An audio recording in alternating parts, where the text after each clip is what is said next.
The morning began like countless others in the bustling heart of Los Angeles. The streets were alive with the hum of car engines, the blare of horns, and the chatter of hurried footsteps rushing to beat the clock. The city was a theater of endless stories, each one unfolding in silence among the crowd. Yet, for one man, this particular morning held no promise of comfort, fame, or spotlight. Keanu Reeves, dressed in his signature modest attire, a dark jacket, faded jeans, and well-worn boots, walked through the streets with the quiet anonymity that he always seemed to carry. Unlike most actors of his caliber, there were no bodyguards circling him, no entourage making way. Instead, he moved as though he were just another face in the crowd, blending into the rhythm of the city. For Keanu, this was freedom, the ability to exist outside of the shimmering veil of Hollywood glamour, to breathe in the world as it really was. The world around him buzzed with expectation, yet his steps carried an unhurried stillness. He stopped briefly at a small corner cafe, not the kind of upscale establishment where celebrities were typically spotted, but a humble shop that served coffee in mismatched mugs and whose tables were scarred with stories of countless conversations. Keanu ordered a black coffee, thanked the barista with a soft smile, and carried his drink outside to a bench by the sidewalk. As he sat there, the city streamed past him, people weaving in and out of each other's paths without a second glance. To the strangers around him, he was just a man with long black hair falling across his shoulders, sipping quietly from his cup. Few realized that this was the same man whose face had graced billboards, whose performances had etched themselves into cinematic history. And yet, this disconnection from fame was precisely what Keanu cherished, the simple reminder that life was about being present, about noticing the overlooked details that fame often blinds people to. As Keanu sat there, his gaze wandered. He had always been an observer, someone who saw not just the surface but the quiet tragedies and small triumphs hidden beneath the facade of everyday life. Across the street, his eyes caught a figure, a man in his mid-40s, clothes torn and weathered, sitting on the curb with a cardboard sign propped against his knees. His hair was tangled, his beard untrimmed, and his eyes, though dulled by exhaustion, carried a depth that spoke of a once vivid story. The sign read, "Just hungry. Anything helps." People passed by without looking, their eyes trained forward, their minds too full of their own battles to take notice. Keanu watched as the man lowered his head, as if folding himself into invisibility, hoping that being unseen might be less painful than the sting of indifference. Keanu shifted slightly on the bench, his thoughts quiet but insistent. He remembered moments in his own life where despair had crept in like an uninvited guest, the sudden death of his girlfriend, the loss of his daughter, the countless heartbreaks that fame could not shield him from. Pain was a language he knew intimately, and because of that, he recognized the silent cries others carried. This wasn't just about hunger, he thought. This was about dignity, about a man who once belonged somewhere but now sat on the edges of society, hoping for acknowledgement. The air around Keanu seemed to thicken with a gravity only he could feel. The choice before him was simple: stand up, finish his coffee, and walk away as so many others had, or step into the story unfolding across the street. For Keanu Reeves, there was never really a choice. His heart had already decided. The city's chaos continued around him, oblivious to the moment about to take shape. Horns blared, phones rang, and laughter spilled from a group of teenagers walking by. Yet, in the midst of that noise, Keanu placed his half-empty cup on the bench and rose. His stride was unassuming, his face calm, but inside there was an urgency, a pull toward the man across the street. Keanu had no way of knowing then that this ordinary morning would soon be remembered not as a day defined by fame or cameras, but as the day he would forever alter the course of a stranger's life. Keanu crossed the street with the same quiet determination that had carried him through countless roles and personal storms. His steps were steady, unhurried, almost meditative, yet there was a weight in the air, as though fate itself were guiding him toward this exact moment. The man on the curb did not look up. His chin was buried into his chest, hands tucked beneath his thin jacket, trying to preserve what little warmth he could. The cardboard sign leaned against his knees, its letters smudged from use, a silent plea ignored by hundreds of eyes that had passed him already that day. Keanu stopped a few feet away and studied the man, not with pity, but with genuine curiosity, the kind of gaze that makes someone feel seen for the first time in ages. He crouched down slightly, lowering himself to the man's level, and in a voice barely above the city's noise, asked, "Hey, how are you holding up?" The man blinked, startled, lifting his head as though he wasn't sure the words were directed at him. His eyes, a tired gray-blue, darted quickly from Keanu's face to his jacket, then back down to the ground. He muttered something under his breath, a hoarse whisper carried on cracked lips. "I'm fine. Just need a little help, that's all." His tone carried a brittle defensiveness, the shield of someone who had been hurt by too much rejection. Keanu didn't retreat. Instead, he settled onto the curb beside him, ignoring the curious glances of passers-by.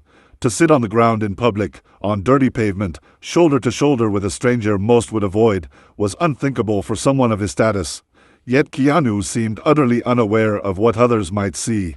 He leaned forward, resting his elbows on his knees, and asked again, this time with a softness that carried weight, "What's your name?"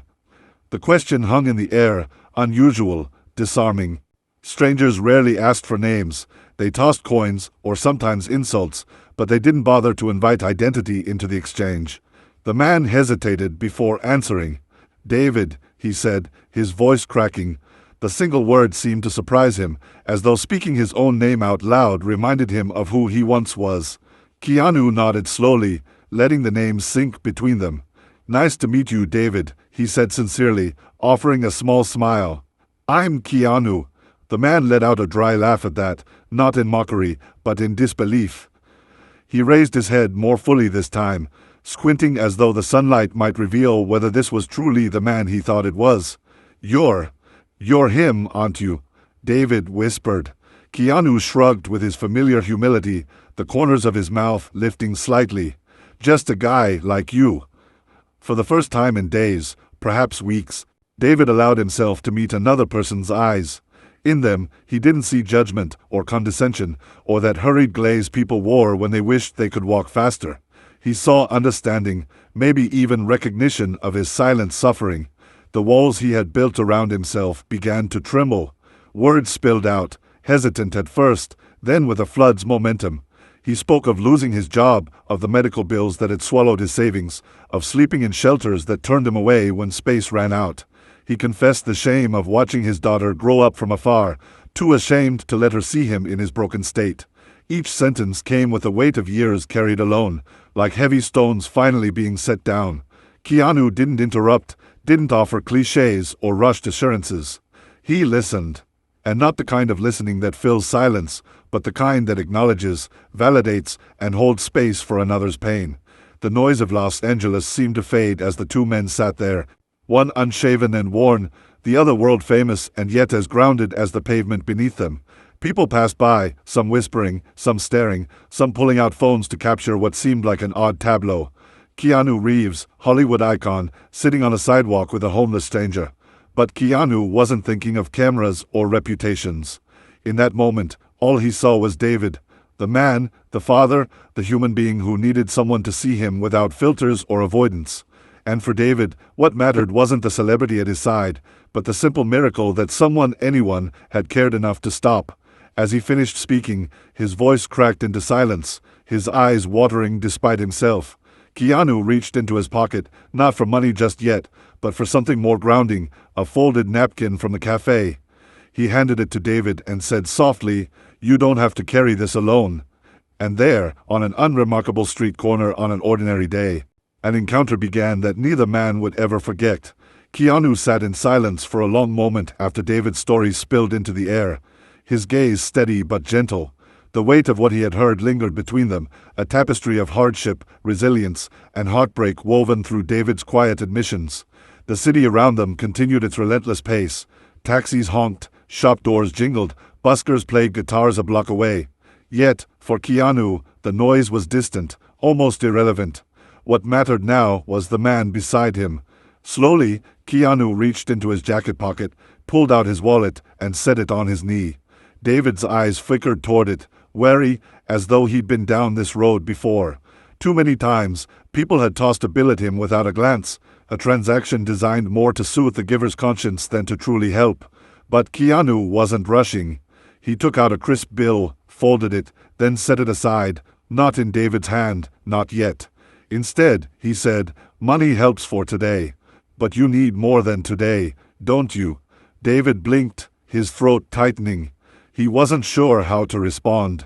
He had lived so long in survival mode that he could hardly imagine more than 24 hours ahead. The idea of someone acknowledging that deeper need startled him. Keanu continued, his voice low and thoughtful. "You've been carrying this weight alone for too long. Let me help. Not just with food or a bed tonight, but with a way forward." He rose from the curb with the fluid grace of someone who had rehearsed countless scripts, but this wasn't performance, this was instinct. Extending a hand to David, he asked, "Come on, let's grab some food first. Then we'll figure out the rest." For a moment, David hesitated. Pride, shame, and disbelief wrestled within him, but the sincerity in Keanu's eyes was undeniable, and eventually, with trembling fingers, he accepted the hand. Keanu pulled him up with ease, and the two began walking down the block together, their steps in sync, an unlikely pair bound by the simple humanity of the moment. They entered the cafe Keanu had visited earlier. Conversations hushed briefly as patrons recognized him, but Keanu paid no attention. He led David to a corner booth and slid into the opposite seat. When the waitress approached, Keanu ordered 2 meals, burgers, fries, and hot coffee, and asked her to bring them quickly. David sat stiffly, as though unsure whether he truly belonged in a space filled with warmth, laughter, and the smell of frying onions. His hands fidgeted with the edge of the menu until the plates arrived, steaming and plentiful. Keanu gestured to the food with a smile. "Eat. Don't hold back." David obeyed, almost ravenous, shoveling fries into his mouth and taking large gulps of coffee that seemed to bring life back into his tired frame. Keanu didn't interrupt or comment. He simply let David reclaim, for a few minutes, the dignity of eating at a table like any other man. When the meal was done, Keanu leaned back, his demeanor calm but purposeful. "David," he said, "I don't want this to end when we walk out of here. You deserve another shot. You've been knocked down, but you're not finished. Do you hear me?" David lowered his eyes, emotions brimming just beneath the surface. "I don't know what to do anymore," he admitted. "I don't even know where to start." Keanu reached into his wallet again and placed several $100 bills on the table, but this time he paired the gesture with something more powerful, a folded card, his own contact written neatly across it. "This isn't just money," he explained. "This is me saying you're not alone. Tomorrow, I'll put you in touch with someone I know who can help. Housing, work, the basics to get you back on your feet. You can't rebuild everything in one night, but you can take the first step, and I'll be there to make sure you do." David's hand shook as he picked up the card, staring at it as though it were a key to a door he thought had been locked forever. Tears stung his eyes, rolling down his unshaven cheeks. He had been invisible for so long, cast aside by a world that had no time for brokenness. And now, sitting across from one of the most recognizable faces on the planet, he felt not like a charity case, but like a man being offered a second chance. Keanu reached across the table, his hand firm on David's shoulder. "The world can be cruel," he said softly, "but there's always someone willing to care. And today, that someone is me." For the first time in years, David allowed himself to believe that maybe, just maybe, his story wasn't over yet. The days that followed felt like stepping into sunlight after years of living in shadow. David, once bound to the cold hardness of sidewalks and the endless shuffle of strangers' feet, found himself waking up in a warm room at a modest but clean shelter Keanu had personally arranged. It wasn't a luxury hotel or a grand gesture designed to draw headlines. It was simply a safe space, a beginning. For the first time in months, David slept through the night without fear of being roused by police or the bitter wind cutting through layers of worn clothing. He woke to the smell of breakfast, the simple comfort of hot coffee, and the quiet hum of a place where people believed in second chances. And behind it all was Keanu's quiet presence, not in constant visits, but in phone calls, check-ins, and the invisible thread of care that pulled David forward. It wasn't charity, it was partnership. Keanu wasn't just giving, he was walking alongside. The ripple began small, like a stone tossed into still water. With the shelter came stability. With stability came clarity. David began to talk more freely, to share his past not with shame but with honesty. He confided to Keanu's contacts, a social worker and a local charity worker, that he once had skills in carpentry, that he had built furniture with his hands before his life collapsed. The words stirred something inside him, a memory of pride he thought he had lost forever. Within a week, Keanu's network had connected David to a small woodworking shop willing to take him on, part-time at first, but enough to reignite a sense of purpose. The shop smelled of sawdust and varnish, a far cry from the acrid stench of the streets. When David picked up a hammer again, his hands trembled, not from weakness, but from the shock of holding a tool that symbolized creation rather than survival. His first finished piece, a simple wooden chair, stood before him as a monument to a future he thought he'd been denied. But the impact stretched beyond David alone. The cafe where Keanu first brought him began to see him differently too. Customers who once averted their eyes when passing him on the curb now greeted him when he visited for lunch, recognizing not just his face but his story. Word spread quietly, not because Keanu announced it, but because kindness has a way of echoing through whispers. People learned that the man once hunched on the pavement had been given another chance, and suddenly, others started looking differently at those they normally ignored. A few patrons even began volunteering at shelters, inspired not by headlines but by the quiet transformation they saw firsthand. The ripple widened further, reaching people who never even knew David, reshaping the way they thought about compassion. What had started as one man's act of empathy was now a chain reaction of humanity. For David, the change was both overwhelming and humbling. Nights no longer felt endless. Mornings brought purpose. He found himself reconnecting with a daughter he had spoken of with such pain. At first, it was just a phone call, tentative, uncertain, his voice cracking as he apologized for years of absence. But her reply, tearful and trembling, carried forgiveness he had never dared to expect. "I just wanted to know you were okay, Dad," she whispered. That single sentence cracked open the shell of despair he had carried for years. It wasn't immediate healing, wounds that deep take time, but it was a beginning. And it all traced back to the morning a stranger had chosen to sit beside him instead of walking past. Keanu never asked for recognition, never told the story to reporters or friends. To him, it was just one human being helping another. But for David, it was nothing short of salvation. He often replayed that first encounter in his mind, the quiet question, "What's your name?" and realized how profoundly powerful it was simply to be seen.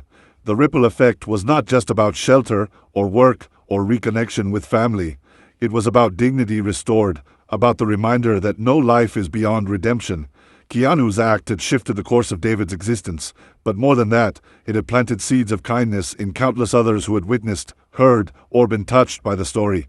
The city that once felt so indifferent now seemed alive with possibility, proof that sometimes the smallest stone tossed into the water can create waves strong enough to reach distant shores. Months passed, and Los Angeles shifted through its familiar rhythm of seasons. Rain falling in quick bursts, the golden heat of summer afternoons, the cool evenings when the city lights shimmered like constellations fallen to earth. For David, each day now felt like a chance to reclaim a piece of the life he had lost. He was no longer the man slouched on a curb, cardboard sign trembling in weary hands. He was a carpenter again, calluses building on his palms from honest work, sawdust clinging to his clothes as a quiet badge of dignity.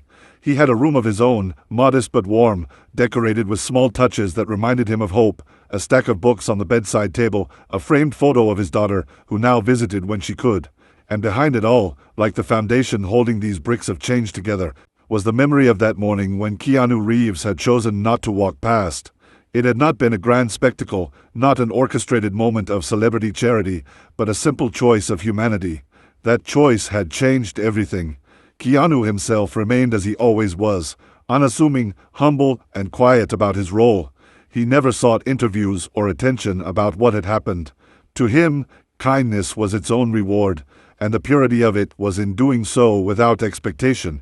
Yet, the story of his act had found its way into whispers, passed from a cafe waitress to her friends, from the shelter staff to volunteers, from neighbors to strangers.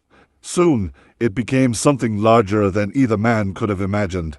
People retold it not because it involved a famous actor, but because it reminded them of the goodness still possible in a world that often felt cold. Each retelling was like striking a match in darkness, a spark that encouraged someone else to pause, to notice, to care. Without realizing it, Keanu had not only changed one man's life, he had ignited a movement of small kindnesses echoing outward.